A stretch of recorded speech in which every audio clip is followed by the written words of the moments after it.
Whether you're new to pool and practicing the basics, or a more experienced player performing drills to improve your shot making and positional play, the drill partner is perfect for you.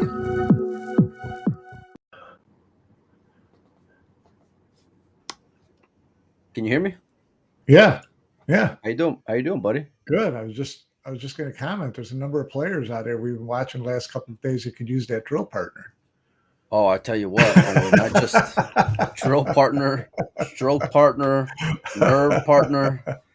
We got a whole new business idea we're gonna go on and Yeah, it's fun. revolutionize the pool world, so to speak. So do you think that, I mean, we have seen a lot of players, this is jumping a little bit ahead, but, not play incredibly strong in some of these matches. Do you think that the short races has anything to do with it from the pressure standpoint of making them feel like every shot is critical? Yeah, I think so. I mean, you have the pressure, the short races. It's everything is magnified and amplified. Then you have the weight of, I don't want to let this world champion sit next to Teammates? me down. Yeah, yeah. And then you look at it from an even more grander scale where it's okay. We got the whole pressure of the country, and Country. some Yeah, some more than others yeah. are a lot more invested into results in the pool world. Right. So yeah, I think it's a big melting pot there, Mike, in the best Yeah. way for viewers. And I don't know if it's the best way for the mental strength of some of these players, though. It's been fun though. I mean, there's a lot of good stuff to watch. Yeah, there's Austria and Germany are battling it out right now. That's I a think heavyweight tilt there. wow, they just dogged a 7 ball that was hanging in the pocket. Unbelievable. Who did? Wow. I think I think the Austrians did. They can't get out of their way, Mike. It's unbelievable. Some of the stuff Yeah. that's going on. I'm seeing a lot of misses. Going back to last night, Oh, Austria and Team USA, Mike. I don't even know where to begin there. It started off with the yeah. Team women's USA. event Team USA was at the table with an open table in the case game every time. First, or on the hill. All the first three sets, they should have won 3-0. yeah, Should have won yeah. 3-0. And Shane didn't get out with ball in hand, up 3-1. April missed a 7 with 3 balls left to beat Jasmine. And then they almost tried to give away the third set, but Austria did a better job of that than them. And so it went to the fourth set. And Shane got kicked in two racks in a row on the break shot. So that's the way that goes. 2 racks in the row off the break, but a lot of scratches post break as well when it comes to Shane, Mike. A lot of and it carried over throughout. Like you figured, okay, maybe it's just one match, maybe one game, whatever. But it seemed to be pretty consistent as Germany cleans up. It looks like the last or the third game to go up 2-1. I tell you what, if the German duo here take out Jasmine Austria. and Mara, Yeah. it's a wrap, son. You ain't beating Filler. You ain't gonna beat him. Um, but yeah, no, it was very surprising, I guess is the word. But I guess the moment you're playing on Saturday night, you're playing under the big lights, you're playing at the end of an event where everyone and their mother is there. They're all sweating it. All the Puerto Rican fans are there, all the American fans are there, and I guess I can kind of chalk it up to that, Mike. But it was odd. It was pretty consistent across the board. Some of these players, some of these top players that were just, I mean. It was a train wreck at times, Mike. Yeah, there was some really bad mistakes, stuff you just wouldn't expect to see. But you know, some events it happens like that. Some guys just process things better, I feel like, where others seem to wear it and then it weighs on them, right? Like once you get that towel wet and then you're still holding on to it, it's just the weight of that wet towel just seems to stay on you. Where Yeah, if you right. look at for example, this German team during this match with the Austrians, it's like they lose the first set, and if you were just to take a photo, right, of each player just sitting there in the chair, you got the German team just, ear to ear, smiling. And then you have Mario, where you can like see the beads of sweat just dripping down the guy's face, and it's just But interesting how really, like the I moment think just gets to some more than others. Mario's played the best of anybody on those teams that what I've been watching. He played really well against Shane. Missed missed one chance to end that third set or the fourth set a little bit earlier. But I thought that he's played the best, the most consistent. Albin has not played well at all. Jasmine, Jasmine's solid. You look at some of the other teams, but solid. I mean, well, she, there were real big well, aspects to her game, Mike, that I thought had she massive escaped. holes. Yeah, she escaped April. I mean, April should have was beaten really, her with. yeah, no doubt about it. April missed that 7. Otherwise, April wins all 4 of her singles matches, which would have Well, been amazing. she scratches from the 9 to the 10 to open up, right? Yeah, And then right. she just and that was kind of a tale of the tape of how the whole match went when it came to her and Jasmine. But she was by far the better player, and you wouldn't Yeah, have thought so.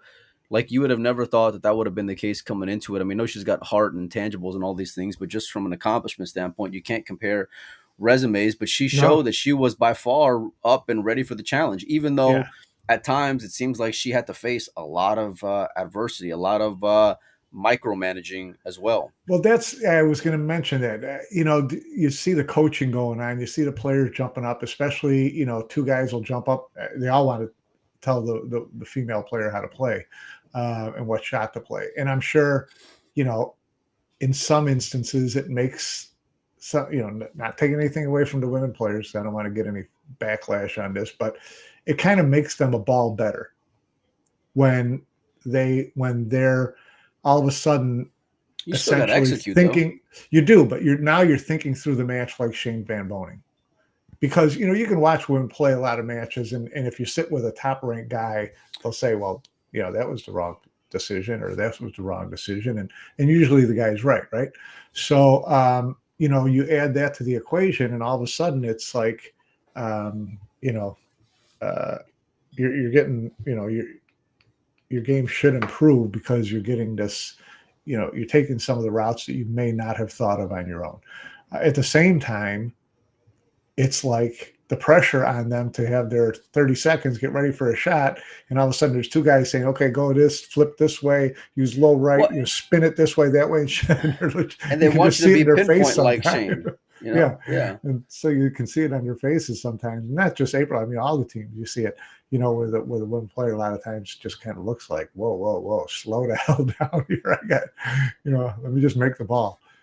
Well, it kind of shifts into another argument that we've seen online today, Mike, where you see Darren's post talking about, shot clock is ridiculous during teams, and whether or not 30 seconds is too much, 40 seconds ought to be the thing, and the better team lost, and it seemed a little. It seemed a little bitter at times, Mike. Yeah, a little bit. Listen, Mike. You're going to feel that way. I think if you're not playing this format that often, then it tends to grate at people a little bit more. Listen, Okay. We won more games than them over 3 sets. Well, you know what? Talk to a tennis player about how many times they lost a match where total number of games over 3 sets or 5 sets they were ahead. Get used to it. That's going in. You can win 7-5 and then lose 6 or win 6-0. Lose. Yeah. You can lose 7-6 from there. So it's. I mean, tennis, it happens all the time. I mean, that's what they face all the time. So deal with it. As far as shot clock on the shootout, he mentioned that several times. That to me, I don't understand. I mean, it's a spot shot. You're taking the same shot over and over and over again. You don't have to worry about position. Tell me how you really feel, Mike. Well, I mean, think about it. I mean, what can take you more than 30 seconds to get ready for that shot unless your heart rate is racing too much? That's the only thing that can. I mean, it's the shot. You just took it an inning ago. How different is it? So, and they put the stripe the exact same way every time, so you're not looking at a different part of the 10 ball. Just shoot the shot. I mean, not busting on Darren, but I just thought that was kind of maybe he posted something too close to losing.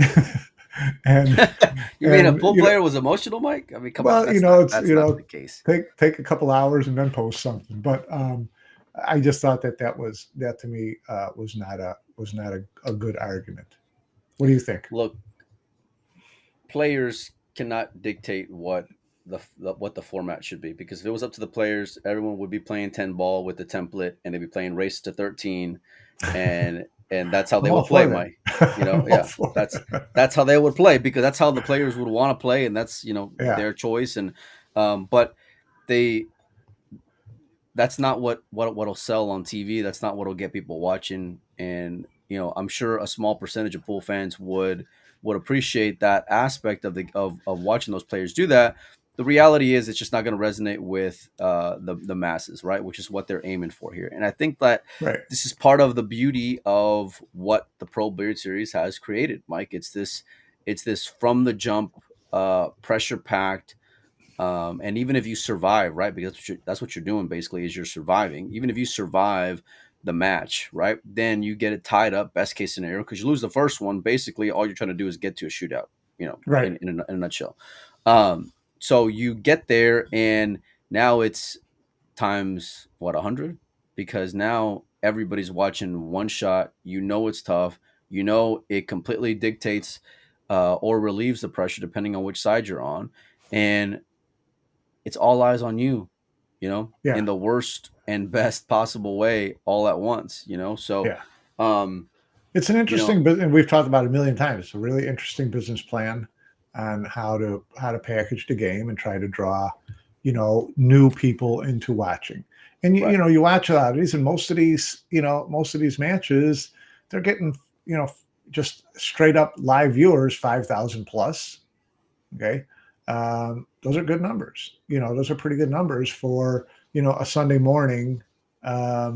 Watching two teams play race to four. So, there's something to be said for, whether or not it works. But either way, you know it going in. It bothers me when people know it going in and they complain about it coming out. Do you think they They, would feel the same way if they were getting paid to show up, Mike? um, yeah, because I think it's more ego than it is that I lose out on a chance for money. Um, no one likes, these are competitors. No one likes losing. And if you feel like you didn't get the honest shake, then you're going to be salty about it. But again, you knew that going in. So don't be salty coming out. Don't go. Don't play. If you don't like spot shots, don't play them. If you don't like races to four, don't play them. I mean, Well, there's a lot it's of funny American because you're players like, who do that. they'll celebrate, like in one aspect, right? They'll celebrate, oh, this is the best thing going on in pool, and it's this and it's that, and there's so many positives. Like, it's the best venue. This is so incredible. I'm so appreciative to be here. Then you lose, and it's like, this stupid event. Nobody wants to nobody wants to watch the shootout. You know, and it's just it's Everybody like night loves and to day. watch a shootout. Nobody likes to shoot it. That's all. But that's the balance, though, right, Mike? Because you got to get the It is. players to be able to show up and It actually is. play the event. And no one's going to be there sweating in the stands if they're not there. So Right. that's part of, man. That's a not part of quite a big issue that they're facing here. Yeah. And I think that the teams aspect is kind of the exception, right? I don't know what their numbers were like, and you have international flavor, which helps Right. tremendously because certain markets are just gonna be more impactful on it than others. But like the teams, especially, just everybody wants to see it, right? It's a different kind Right. of pressure. You want to go and represent for your country, but I don't know. I don't know. I enjoy it. I think that this isn't where it's going to settle. Still, I'm thinking changes still ought to be tweaked here or there. Although I'm sure there's some ego there involved as well. Yeah. Sure. But I mean, all in all, I mean, I think this is about as good as what you can ask for, Mike. You got the Asian teams there. You got the Americans who were at least in the fight, who should have won, right? You got the strong European teams, which you expect. So it kind of has everything that you thought it would be, and then some. Yeah, no, it's been fun to watch. All the events have been fun to watch. It's been a really busy week. Kelly Fischer survived, the Polish champion last night, Mike, and went on to win the whole event. I don't know if you saw that match between Olivia, but it was pretty heartbreaking to watch, Mike, and Yeah, the wheels just completely fell apart. I mean, completely, Mike. yeah, it's too bad. But you kind of were you surprised once it got to that point? When you're supposed to beat Kelly, and reach the final and all of a sudden the wheels come off. I mean, Olivia's, she's done really well in the Euro Tour women's division, but she's essentially a Euro Tour player. You don't see her in a lot of these big international events, and you see them, you just don't see her that deep. So it's too bad. It was heartbreaking, but give Kelly credit. She fights and grinds and stays in there to the end, and if it gets to a shootout, it took to the end. It took to the end because the lady had 2 chances to close her out, and I think one of them was a 10 ball. That was like, imagine a spot shot, but you move the cue ball halfway up the table. And so I mean, she was, dead to rights, Mike, in that tournament, and got gifted, and you knew once it went to a shootout after that miss that there was just no chance she was going to beat. There was no chance she's going to beat Kelly. Oh, Kelly won 3 shootouts in a row to reach the final. 3 matches in a row she had to go to a shootout. In pretty poetic fashion, loses the shootout in the teams event following that up, Mike. So that's it's just it's the way that the tides can kind of turn out there in Puerto Rico. It's very it's a cold game. Who's going to beat the Germans, Mike? Well, I mean, if you're picking the other match, you got to think that Taiwan's pretty heavily favored against the Germans, or against Portugal. Against Portugal. Yeah. Oh, of course. I mean, I don't think anybody. How sweet was that setup for them? I mean, you had every monster up top, and you had, again, with all due respect, you had Chinese Taipei, Great Britain team who were through together like 2 weeks ago. You have Portugal and South Korea. I mean, look, I don't know who they paid off to get that kind of draw on the bracket, but they got a pretty sweet deal. That was pretty epic, Mike, of a I don't want to say a free roll, but as close as it could get, with all due respect to the other players. But up top you had what, Mike? USA, Austria, Spain, and Germany. I mean, talk about evening the playing field a little bit. Yeah, that was pretty rough. That was a pretty tough bracket up top. What did you think of Yunling Chang's little body gyrations after making the? Look, I love it. He's such an interesting dude. I love players that are animated. I love seeing Josh and Pia celebrate after shots. I love seeing the high fives. I love seeing, players get red and kind of like do this number here. I want to see the emotion, Mike. I do. Sports needs more of it. Our sport, you see it out of Chang. You see it out of Chang about twice a decade.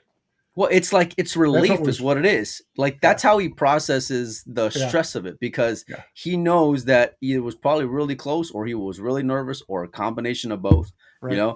And so how he lets that loose is that you get and for all you pool fans out there, you get this like years and years and years of just nothing from him. Whether he misses or he loses, you have no idea what the hell's going on in the match. And then every so often you get this like, let it out of me, right? You get this like exorcism. Let it out of me. Yeah, you look like Julia Louis-Dreyfus in Seinfeld doing his little dance after. I'm just saying, so man. But it was pretty wild. And then Bill Burford made his and tried to mimic the same dance. I don't know if you want to poke the bear, Mike. That's the part I wasn't necessarily a fan of. At least I'm a fan of it. I don't know if it was the smartest decision. Well, I don't think that he was. I think that it seemed like he had a lot of fun with it. I don't think that he was, drilling Chang, but it was fun to watch, and pretty good stuff. Austrians are looking like they might give this rack away again to the Germans, but they're down 3-1 with Josh on deck, and that's you. When I saw the Maritz in rack 2, and I don't know how they've played their lineup up until this point, Mike. I haven't been able to watch except what was on TV, YouTube TV, but I don't know how they played up until this point. But when I saw the lineup, and I thought, okay, if Jasmine gets away with one at the beginning, then you got Mario, who's playing about as good as you can ask for, right? But then I say that, and I mean that, but then I've also seen what could happen as the event goes on and you move into another round, right? And I've seen Mario kind of rattle a little bit, not to say that he did, but I've just seen moments where I'm like, oh no, Mario, not this time, and so I thought, look, you got Moritz up there, who, by the way, played about as strong as you can ever ask for, Mike. I mean, the guy was Yeah, just yeah, stone cold. Got out from everywhere. Did not make. I think he missed one ball that was a little bit of a tester. Trying to do a whole lot. But all in all, the kid looked extremely poised. And that's really what you look for when you think about these teams. Is you want to have. You want to have obviously the strongest three, but it's about how you handle when it really right, gets right, whenever the water starts boiling, Mike. You right. know, um, we talked about the Philippines, and I'm not gonna say I was right, but Roland didn't look so strong and steady out there to close out Team Spain. Mike, they had so many chances. It was not the prettiest of sights, that's for sure. Yeah, no, it wasn't great, which was weird because he just, he played really well in most of the other matches leading up to that, and then that one was just a match where he just, um, just didn't. Oh, Jasmine just almost left the 10 up, and at the very last second, it went in. Oh my God, how brutal is that? A collective gasp all the way. Wow. Did you see Wow. Albin's look in the background? He's just standing there Yeah. looking at it, Well, he didn't waiting leave for her it. the best. It was kind of like, No, you're no, just no. If supposed he to make if that he'd have 100 rolled times up out of an 100, but inch closer, that would have been, wipe even the tougher. sweat. Wipe the sweat off your hands. You survived another rack. No, it's just I don't know how to explain it, Mike. You got players that just seem to thrive under conditions. Mike Cheska always looks strong. Rubelin is just as steady as you can ask for.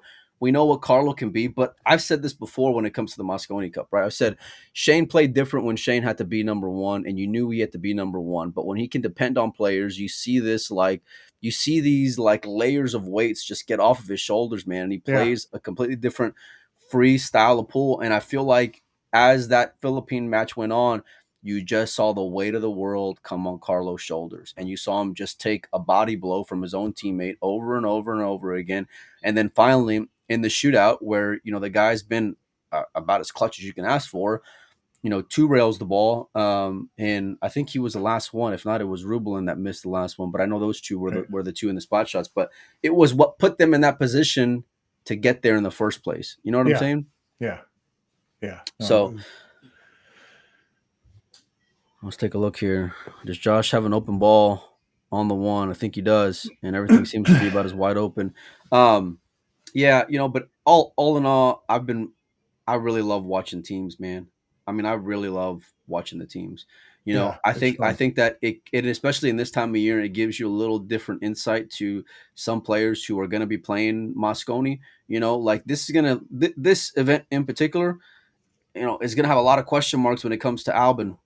Mike, Yeah, it's gonna have a, and especially him being a wild card. I know that he was the flavor of the day in Hanoi, but to let Mario kind of take the alpha role in this partnership, along with the fact that even as a secondary player, essentially you've looked marginal at best, is really gonna make how December's gonna look that much more interesting to watch, Mike.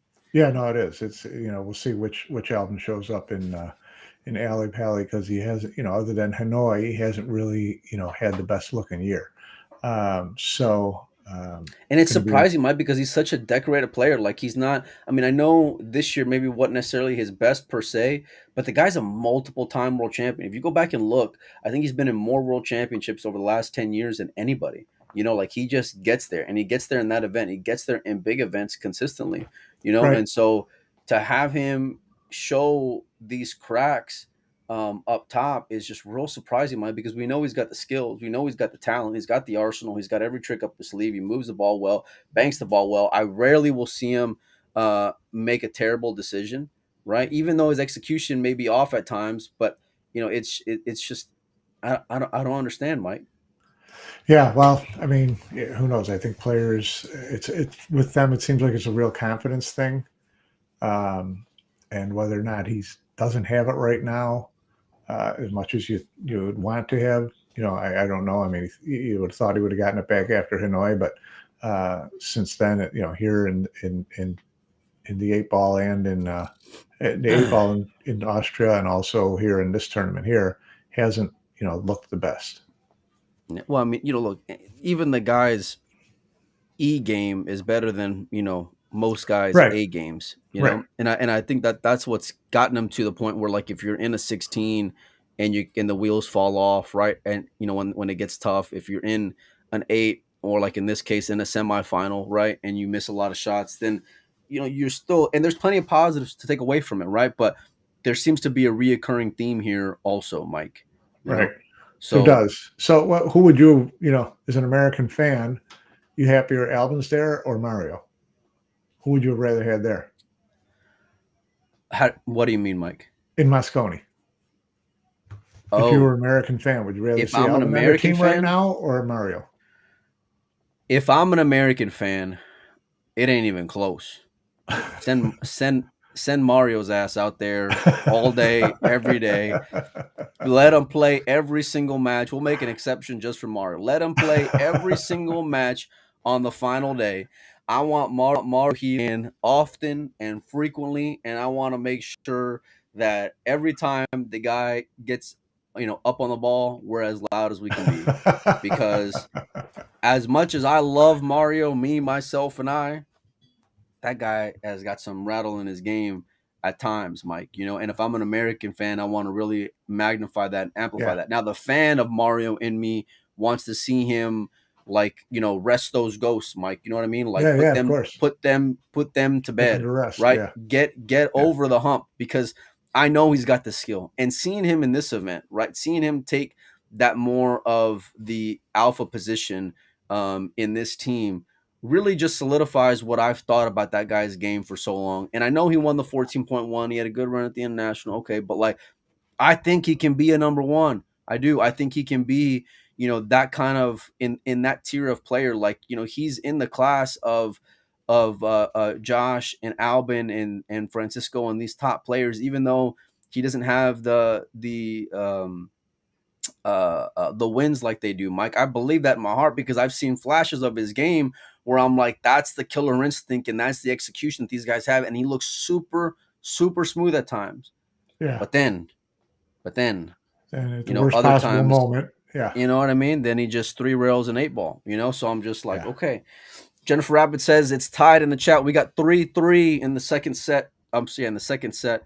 Austria and Germany, and it's a big game because if somehow third set, excuse me, if somehow the Austrians can win, then this is what you want. You want a little bit more pressure on Josh, because if by chance, like, you're getting Josh in the team selection, so who are you going to put out there? You're going to send Mario out there for the Wolves against Josh? I think you are, but I can't even make an argument to send an Albin out there given what I've seen, Mike. So no, agree, 100%. It's going to be a tough situation. I ran this by you off air, Mike. Why don't they have the Scotch triples in here? Scotch triples? It would be fun, wouldn't it? I mean, I think because do something different. It's different, and in this format, you're going to beat their A1 player twice. At least this way, it really makes it more makes of every like player makes every player be part of it. Yeah, triples, doubles, and then because you see with a lot of these matches, you see, like, with the U.S. Tyler, you see him play once. That's doubles. That's it. Or make it to where, hey, listen, if you've already, like, make it more strategy. If you're gonna use, if let's say you're gonna use that like Shane twice in that first match, right? Like in the teams, just know, he can't go back out there in the team's pick on the next match.